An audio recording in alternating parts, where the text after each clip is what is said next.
উন্নয়ন ঐতিহ্য একসঙ্গে নিয়ে তার কথা বলছেন প্রধানমন্ত্রী নরেন্দ্র মোদী। তার দেখানো পথেই চলছে এই রাজ্য। আজ সিপাহীজলা জেলা বিশালগড়ে পণ্ডিত দীনদয়াল উপাধ্যায়ের মর্মর মূর্তির আবরণ উন্মোচন ও পুনর্নির্মিত দক্ষিণেশ্বরী কালী মন্দিরের উদ্বোধন অনুষ্ঠানে কথা বলেন মুখ্যমন্ত্রী ডাক্তার মানিক সাহা। এদিন বাইপাস ট্রাই জংশনে নির্মিত দীনদয়াল উপাধ্যায়ের মূর্তির আবরণ উন্মোচনের পর বাজার সংলগ্ন এলাকায় পুনর্নির্মিত মন্দিরটির উদ্বোধন করেন মুখ্যমন্ত্রী।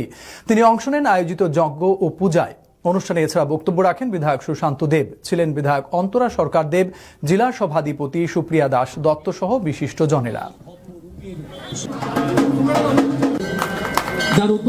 আমরা সবাই মিলে একটা জোরদার করব।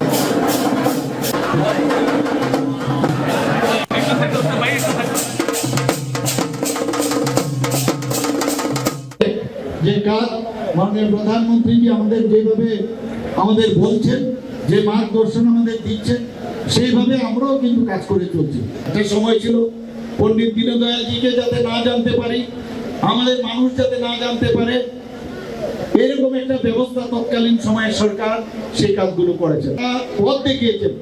তাদেরকে জানবার জন্য নেক্সট জেনারেশন যখনই এই বিশালগড়ের মুখের মধ্যে এই পণ্ডিত দীনদয়ালজি দেখবেন, একবার জিজ্ঞেস করবেন এটা কার মূর্তি।